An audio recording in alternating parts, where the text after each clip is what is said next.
Hello, welcome to Ken studies. CAPF AC 2020 का जो हम paper one GS through MCQ कर रहे हैं, उसमें आज हम सॉल्यूशन देखेंगे क्विज नंबर 65 का। देखो, ये जो है आज 30 नवंबर है, तो नवंबर का ये लास्ट है। आज हम यदि कर लेते हैं तो 1300 क्वेश्चंस कंप्लीट आपके हो जा रहे हैं। हमने आपको 1500 बोला है, जो भी है तो 1500 200 क्वेश्चंस और हैं, यानी कि 10 क्विज और है। 10 में 20 करेंगे तो 200 हो जाएगा, तो 15। तो अब जो 10 है वो ऑलरेडी हम जो है अब 10 डेज में, यानी कि 10th ऑफ दिसंबर तक ये कंप्लीट सीरीज कर देंगे।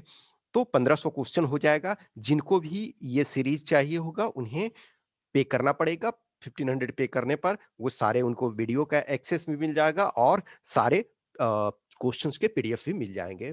तो ये 1500 क्वेश्चन 1500, और नो डाउट इससे बहुत एडवांटेज आपको होगा। तो हम आज ये देखते हैं फर्स्ट क्वेश्चन इसमें। What is the time gap in occurrence of two successive tides at a given place on the ocean surface? आप कभी भी ओशन सरफेस पे जाओगे, ओशन के सरफेस इन द सेंस कि ओशन के बीच पे आप यदि जाओगे, किनारे पे जाओगे, समुद्र के तट पे जाओगे, तो जो ज्वार हैं वो क्रम रूप से आते रहते हैं। इस वजह से देखोगे कि जो जहाँ जो टूरिस्ट डेस्टिनेशन है, टूरिस्ट स्पॉट है, तो वहाँ जो है वहाँ के पुलिस जो है, लोकल जो अथॉरिटी है, वो अवेयर करते रहते हैं कि अब आपका टाइम है आ रहा है ज्वार का, तो इस वजह से आप शोर से तट से जो है दूर हो जाएं। तो जो सक्सेसिव जो है वो 12 घंटे 12 आवर 26 मिनट के डिफरेंस पे आता है। नेक्स्ट है black hole. Black hole UPSC का फेवरेट सब्जेक्ट है और मोर और लेस किसी ना किसी फॉर्म में इससे पूछता है। तो ब्लैक होल क्या है? Huge black star with zero acceleration due to gravity? No. A star which has moderate acceleration due to gravity? No. A star which has collapsed into itself and has large acceleration due to gravity on its surface? हाँ, gravity of surface इतना अधिक है कि कोई भी चीज उससे escape नहीं हो सकता है। इतनी ज्यादा डेंसिटी और ग्रेविटी है कि कोई भी चीज ये इससे escape नहीं हो सकता। देखो नेक्स्ट है star which has collapsed into itself and has zero acceleration. No, ये तो आपका सी हो जाएगा। नेक्स्ट आपका Brahmaputra and Indus rivers are antecedent rivers. Which one of the following may be the true definition of antecedent drainage? तो antecedent drainage का मतलब ये होता है कि ये रिवर तब से एग्जिस्ट एक तरह से कर रहे हैं जबकि जो इनके मार्ग हैं, वो मार्ग में जो हिमालय वगैरह ये है वो ही नहीं थे। तो ये एंटीसीडेंट का मतलब उससे पहले। तो which follows the initial slope of Himalaya? No. Which existed before the Himalaya range came into existence? तो ये सही है। इसका डेफिनेशन है कि हिमालय जब नहीं था तब से ही ये स्थित है। नेक्स्ट है the Karachi resolution of Congress in 1931 advocated which of the following issue? Karachi session इस वजह से फेमस है कि 1931 में ही देखोगे कि सुखदेव राजगुरु और भगत सिंह को फांसी पर लटका दिया गया था, और उसमें से देखा जाए तो गांधी जी वगैरह को ब्लैक फ्लैग ये दिखाया गया जब कराची सेशन में ये जा रहे थे, और सरदार वल्लभ भाई पटेल जो थे कराची सेशन के चीफ थे, प्रेसिडेंट थे। तो कराची सेशन में ये कौन सा इशू डिसीजन ये लिया गया? तो ये फर्स्ट इसमें state shall not own or control key industries, ऐसा उसने नहीं कहा था। The state shall hand over the key industries and services to Indian business group? No. A state shall allow the Indian business group to invest 50% of the capital. A state shall own or control key industries and services. ये जो था main ये resolution था आपका। तो D आपका हो गया। नेक्स्ट है when an incandescent electric bulb glows, जो ताप दीप्त विद्युत बल्ब है जो दीप्तिमान होता है तो क्या होता है? Electric energy is completely converted into light energy. देखो पहला ये देखो, कंप्लीटली ये हो जाता तो फिर बल्ब गर्म नहीं होता, तो ये गलत हो गया। बल्ब गर्म जो होता है एक तरह से कहीं ना कहीं जो है हीट लॉस वो हो रहा है। और ये the electric energy is partially converted into light energy and partly into heat energy. हाँ, ये सही है आपका जो है, लाइट एनर्जी में पार्टली और पार्टली हीट एनर्जी में, ये सबसे most inappropriate. The light energy is converted into electric energy, नहीं। Electric energy is converted into magnetic energy, no. तो बी आपका मोस्ट अप्रोप्रिएट आंसर है। नेक्स्ट है which method of water purification does not kill micro organism? तो filtration से micro organism को किल नहीं कर सकते हैं। फिल्ट्रेशन से यदि माइक्रो ऑर्गेनिज्म को किल ही कर देते तो ये सबसे आसान मेथड हुआ होता, तो बी इसका हो जाएगा।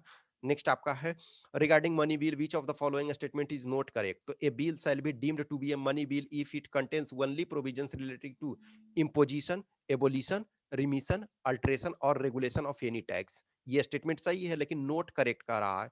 तो a money bill has provisions for the custody of consolidated fund of India और the contingency fund of India. तो ये स्टेटमेंट भी सही है। तो a money bill is concerned with the appropriation of money out of contingency fund of India. No, ये नहीं है। ये कंटिजेंसी फंड ऑफ इंडिया जो है वो प्रेसिडेंट के ये बिहाफ पे रखा जाता है और उससे इन इमरजेंसी उससे फंड निकाला जाता है। तो ये मनी बिल के अंतर्गत नहीं आता। A money bill deals with the regulation of borrowing of money और giving to any guarantee to the government of India. हाँ, ये भी सही है। तो ये आपका नहीं होगा, तो आंसर सी हो जाएगा। नेक्स्ट है, consider the following statements. The speaker of the legislative assembly shall vacate his or her office if he or she ceases to be a member of the assembly। सही है। अभी देखो, जो बिहार विधानसभा का assembly का इलेक्शन अभी हुआ, तो इसमें काफी विवाद रहा कि माननीय श्री लालू प्रसाद यादव जी जेल से विधायक जी को फोन किए कि ऐसा है भैया कि आप उसमें पार्टिसिपेट, जो भी इलेक्शन हो रहा है उसमें नहीं रहना। तो ये इस वजह से आपको काफी चर्चा में ये है, तो इस वजह से ये काफी इंपॉर्टेंट हो जाता है। तो फर्स्ट स्टेटमेंट सही है आपका। Second, whenever the legislative assembly is dissolve the speaker shall vacate his her office immediately. No, जब लेजिस्लेटिव असेंबली डिजोल्व होता तब भी जो है स्पीकर जो अपने पद पर बने रहते हैं। जब नेक्स्ट विधानसभा का चुनाव होगा तो फर्स्ट सेशन होगा, उसके जस्ट पहले वो रेजिग्नेशन देंगे। तो ए ओनली सही है। Next, plan Balkan. तो प्लान बाल्कन जो था, a plan devised by Lord Mountbatten to transfer power to separate provinces और confederation of provinces with the Bengal and Punjab assembly being given to option to vote for partition of their provinces. हाँ, ये आपका सही definition है कि देखो, पंजाब और बंगाल जो था उसका बॉर्डर जो था वो इस ढंग से था कि जैसे देखो, तब जो है एक पूर्वी पाकिस्तान और एक पश्चिमी पाकिस्तान बना। तो जो पंजाब था वो पश्चिमी पाकिस्तान के साइड में उसका बॉर्डर पड़ रहा था, यानी हाफ हाफ उसमें जाना था डिपेंडिंग ऑन। और फिर बंगाल का जो डिवीजन करना था तो एक ईस्ट ईस्ट पाकिस्तान बनना था और एक पार्ट इंडिया में रहना था। तो वहां जो था वो option to vote for partition of their provinces. तो ये हो गया। नेक्स्ट है, summer and winter season in a year are caused by. तो समर और विंटर किस लिए होता है? अपेलियन फारदेस्ट और perihelion position of earth from the sun during the annual revolution. इसको अभी रहने देते हैं, मान के चलो। Rotation of earth on its axis, variation of solar insolation. देखो, ये वेरिएशन ऑफ सोलर इंसोलेशन नहीं, revolution of the earth on inclined axis. तो देखो, इंक्लाइंड एक्सिस ये अभी न्यूज में भी देखो, अभी फिर जो है जो नदर्न हेमिस्फेयर, तो नदर्न हेमिस्फेयर का जो ये पार्ट है, जो पोल है, वो उसमें अब जो है देखो, जब टिल्ट होता है तो एक टाइम ऐसा होता है कि जैसे अभी नदर्न हेमिस्फेयर का जो पार्ट है, नदर्न पोल जो है, उसमें अब जो ठंडा का मौसम आ रहा है तो उसमें क्या होगा कि सन राइज नहीं होगा। तो ये इंक्लिनेशन के कारण होता है, जो इंक्लाइंड है 23.5 डिग्री पे, इसके कारण। तो डी इसका आंसर हो जाएगा। नेक्स्ट है, after diagnosis of a disease in a person the doctor advises the patient iron and folic acid tablets, the person is suffering from. तो ये अनीमिया, रक्त में जो ये अनीमिया, ये ब्लड के कमी के कारण ये होता है। तो उसमें जो आयरन और फोलिक एसिड की आवश्यकता होती है। तो इसका बी हो जाएगा आंसर। नेक्स्ट आपका है, consider the following statements. Crystallization is a form of mechanical weathering. तो फर्स्ट स्टेटमेंट सही है। नेक्स्ट है, हाइड्रेशन कॉजेज ग्रेनुलर डिसइंटीग्रेशन। ठीक है, जल योजन के कारण कनिका में विघटन। तो ये भी सही है। Frost action is synonymous with freeze thaw action. सही है ये भी। तो ये 1 2 3 हो जाएगा, ऑल सही है। नेक्स्ट है, which one of the following is landlocked harbour. तो ये इसमें लैंडलॉक्ड कौन सा है? तो ये देखना है। तो देखो, इन्नौर, मुंबई और हल्दिया ये लैंडलॉक्ड नहीं है, ये विशाखापट्टनम जो है वो आपका लैंडलॉक्ड है। नेक्स्ट है, which of the following statement is are correct. तो फर्स्ट है, अमनियन कंटेन्स फ्लूड। ठीक है, जो ये आपका जो होता है अमनियन, ये यानी कि जो देखो, जब बच्चा पैदा होता है तो एक नलिका के द्वारा जो होता है वो अमनियोटिक फ्लूइड उसमें कहते हैं, जो यानी कि मदर से जो फूड बच्चे को मिलता है तो नाभि से, बच्चे के नाभि से जुड़ा रहता है और मदर से एक पाइप के द्वारा, तो उसे अमनियन कहते हैं। तो उसमें फ्लूइड होता है। और इनफैक्ट जो आर्टिफिशियल रूप से बच्चा कोई भी तैयार होता है या फिर प्रीमेच्योर बेबी यदि जन्म ले लेता है तो उसे बचाने के लिए अमनियोटिक फ्लूइड में ही रखा जाता है, उसमें वही मटेरियल रखा जाता है जो माँ के अमनियोटिक ट्यूब में होता है। तो ये फर्स्ट स्टेटमेंट सही है। नेक्स्ट है, ultrasound scan can detect the sex of an embryo. हाँ, ये भी सही है। तो यही तो इनफैक्ट ये गलत है ना उस चीज को, यदि देखो बच्चे के डिजीज वगैरह ये वो होने के लिए यदि आप ये करते हैं तो सही है, लेकिन सेक्स डिटर्मिनेशन के लिए करते हैं तो वो गलत है। तो ये आपका सी है आंसर। नेक्स्ट आपका है, considering the location of mountains in India which one among the following is right sequence from south to north. तो साउथ से नॉर्थ में आपको ये बताना है। तो देखो, कैलासा सबसे ईस्टर ये आपका नदर्न में हो जाता है, तो कैलासा नदर्न में होना चाहिए, तो ये आपका गलत हो गया, ये आपका गलत। देखो अब बी और डी यही 2 में हमारा ये है, तो लेकिन इसमें डोडा बेटा जो है, डोडा बेटा सबसे सदर्न में है, तो ये आपका एटलीस्ट पूरा आप नहीं भी जानते हैं, तो इससे ये कर सकते हैं कि कैलासा जो है, वो आपका नदर्न मोस्ट में है और डोडा बेटा जो है ये, तो डोडा बेटा 2 गो में है, तो इससे आप ये लेकिन देखो कैलासा इसमें से सबसे ये में है, तो आप एलिमिनेट करके पहुँच सकते हो किसी ढंग से। नेक्स्ट है, which one of the following element is involved in the control of water content of the blood? तो वाटर कंटेंट ब्लड में जो है, ब्लड का जो मेजर कंपोनेंट होता है वो वाटर होता है, ठीक है। फिर उसके बाद जो होता है कि उसमें प्लाज्मा होता है, फिर आप देखोगे आरबीसी, डब्ल्यूबीसी, प्लेटलेट्स ये सारे होते हैं। तो जो ब्लड में जो वाटर का कंटेंट है उसको कंट्रोल करने के लिए जो यूज होता है वो पोटेशियम होता है, वो पोटेशियम है। नेक्स्ट आपका है, consider the following constituent gases of atmosphere, ये argon, neon, helium, carbon dioxide. Which one of the following is the correct ascending sequence of the above gases in terms of volume percentage?